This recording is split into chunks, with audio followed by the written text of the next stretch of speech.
Prajem vám všetkým pekný deň. Volám sa Jozef a som takým malým súkromným podnikateľom a veľmi citlivo som navnímal tú už aplikovanú transfúznú daň, ktorej všetci my, malí, strední podnikatelia a vlastne všetci podnikatelia musíme čeliť. Akurát s tým rozdielom, že nás, malých a stredných podnikateľov, sa to dotýka trošičku viac, predsa len. A preto by som sa chcel teda poďakovať za to, že zase ste nám priniesli niečo nové, ale špeciálne sa chcem dnes poďakovať vám, vážený pán Andrej, ktorý začínate za nás bojovať a urobíte maximum preto, aby ste túto transfúznu daň vraj zrušili. Urobíte preto maximum, ja viem, vy ste schopní spojiť sa dokonca aj s Luciferom, len aby ste pretlačili ten skvelý nápad, za ktorý ste mimochodom pred nejakým časom vy, aj ďalších 78 vašich vám podobných zahlasovali. Teda spravili ste niečo, čo nám je už všetkým veľmi známe a už to nie je ani na smiech. Najskôr ste niečo aplikovali a potom ste premýšľali nad tým, že či to bolo správne alebo nie. Ja rozumiem a veľmi dobre tomu rozumiem, že tých 700 miliónov treba niekde nájsť. Akurát, že prečo ich beriete od ľudí, ktorí za to nemôžu, na túto otázku mi ešte nikto z vás nezodpovedal. Teda tých 700 miliónov by ste mali pýtať od tých, čo to spôsobili. Vraj, že to spôsobili. Či fungujete tak, že vrana vrane oko nevyďobe? Asi tak mi to nejako vychádza.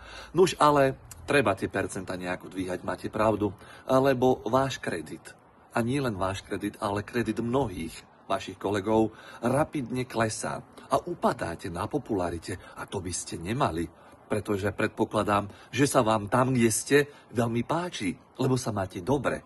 A vďaka ale nám, ľuďom a pracujúcim ľuďom, ktorí tu niečo robia, nejaké dane odvádzajú a vytvárajú tu nejaké hodnoty.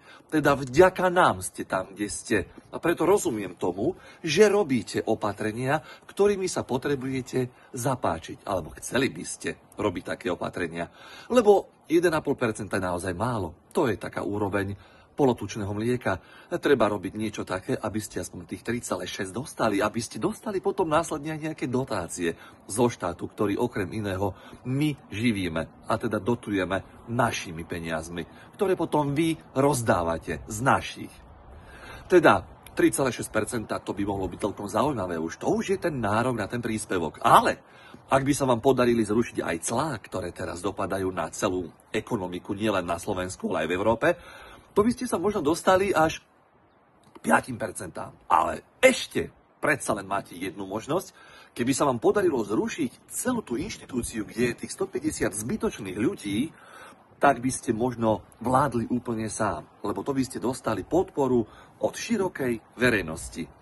Pýtate sa, že kto by tam potom bol? Nech je tam ktokoľvek. Len nech tam nie je nikto z vás. Pretože vy ste sa už doteraz toľko narobili a toľko ste zanechali, že vy už naozaj nemusíte nič robiť. Tam môže byť skutočne ktokoľvek na čele toho nášho štátu.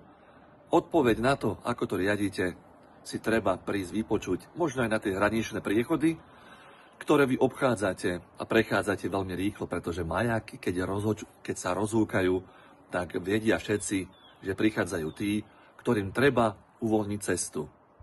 Ale nemusí to byť jav trvalý, lebo tú cestu rasti ľudia môžu vám aj zatarasiť. Pekný deň.